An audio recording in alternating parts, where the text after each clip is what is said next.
All right, starting a brand new game, Void Hunters. And my first impression, this feels a lot like Raid Shadow Legends. At the beginning, we get 3 heroes, Bomar, Leo, and Nadia. And honestly, I can already tell who I'm gonna focus on.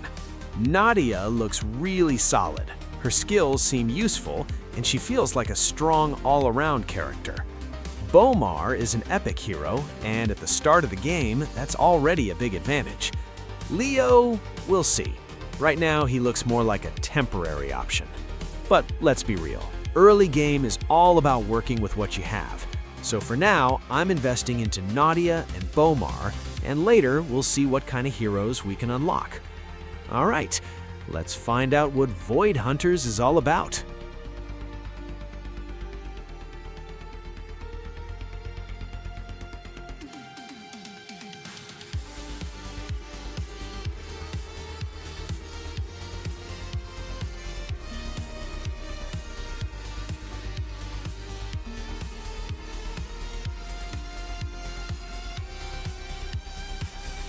All right, it's time to expand the hero collection.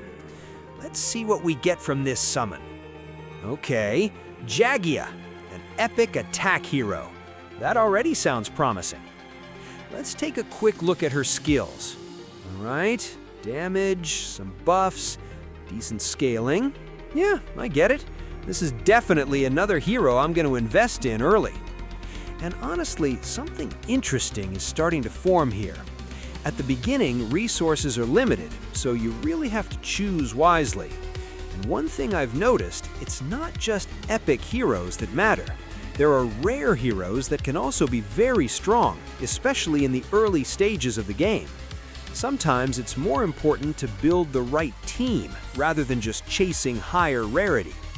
And that's actually a good sign, because if a game allows multiple viable options and not just legendaries, it means there's real variety. But we also have to remember, this game is still in alpha. A lot of things are going to change. Balance, abilities, mechanics, all of that can be reworked at any moment. Heroes that feel strong now might become weaker later, and the other way around.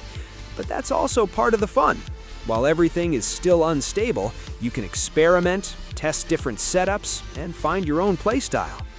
And speaking about early game, there are already a few heroes I'd really like to get. And interestingly enough, they're not even legendaries, because usually those are the ones that carry you through the early progression. All right, let's keep summoning and see how our team evolves from here. All right, it's time to test our heroes and see what they're actually capable of. We're still at the very beginning, and at first glance, the enemies don't look that strong. But honestly, I wouldn't say this is going to be easy, because there's a big difference between simply winning a fight and doing it the right way. On the world map, everything is based on stars. 1 star means you just win the battle, but getting 2, and especially 3 stars, that's a completely different level. You have to meet specific conditions. Sometimes it's about finishing faster, sometimes it's about keeping your team alive, and sometimes it's just about playing perfectly. And this is where things start to get interesting, because now it's not just about pressing buttons. You actually need to understand your heroes, how they work together, and when to use their abilities. This is the moment where you really see if your starting team was a good choice. Who deals real damage, who keeps the team alive, and who is just there for now. These might be early fights, but they already require some focus. And honestly, that's a good thing. If the game makes you think from the very beginning, it means it's only going to get more interesting later. So yeah, no relaxing here. If we want full stars, we're going to have to work for it. The summoning system in this game is honestly one of the most satisfying features I've seen so far. And here's what makes it really stand out. Even when you pull a duplicate hero, it doesn't feel like a loss. It actually feels like progress. Because duplicates here are not useless. They directly power up your main character. You use them to upgrade, unlock new potential, and make your hero stronger overall. So instead of being disappointed, you actually start appreciating every summon, even the repeated ones. In many games, duplicates turn into some kind of resource or just sit there doing nothing important. But here, every copy has real value. It becomes part of your long-term growth, and that completely changes how you approach summoning. You're no longer afraid of getting bad pulls, because even those are helping you move forward. Of course, there's still that classic excitement, the chance to pull epic and legendary heroes. That moment when you open a shard and pause for a second, thinking, maybe this is it, maybe this is the big one. But even if luck isn't on your side right away, the game has a safety net. After opening a certain number of shards, you are guaranteed to get an epic, and later even a legendary hero, and that feels fair. It creates a sense of progression instead of endless randomness. Another feature I really like is the priority system. You can actually select specific heroes you want, and their drop rate increases up to 2 times higher. It's not a guarantee, but it gives you some level of control over the randomness, and that makes a huge difference. Overall, the summoning system feels well designed. It gives you excitement, rewards consistency, and doesn't punish you for bad luck. And because of that, it actually makes you want to keep summoning, keep experimenting, and slowly build your perfect team. As you can see, my heroes are already a bit upgraded, and the progress is starting to feel much more solid.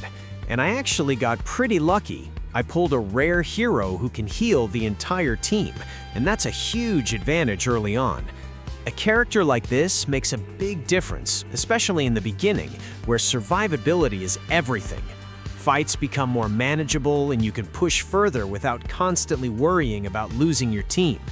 I'm pretty sure most players will be able to get this hero sooner or later, and if you do, definitely invest in them. A good healer at the start can completely change your experience and make progression much smoother. Also, don't forget about quests. By completing them, you can unlock additional heroes, and from what I've seen so far, these aren't just filler characters. They're actually useful and can fit into your main lineup. I also decided to test something and went for a 10-pull summon, and honestly, the result was pretty solid. I got 2 epic heroes out of it. That's a strong boost to the roster. But this brings up an interesting question. What's better, summoning one by one or saving up and doing a full 10 pull? There's no single right answer here. Pulling one by one gives you more frequent excitement, that quick moment of anticipation every time.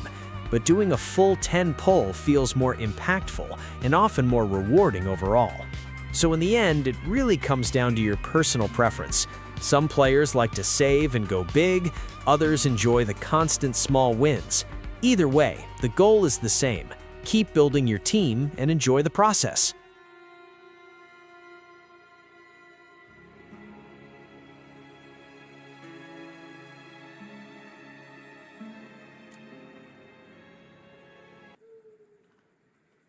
And now it's just a team test against a boss. Let's see what we're really capable of when facing a tougher enemy. At this point, mistakes won't be forgiven, and every ability can decide the outcome of the fight. This is where we find out if our team actually works, or if something needs to be changed. Hopefully we can clear it without too much trouble and get a good read on our setup. Enjoy watching!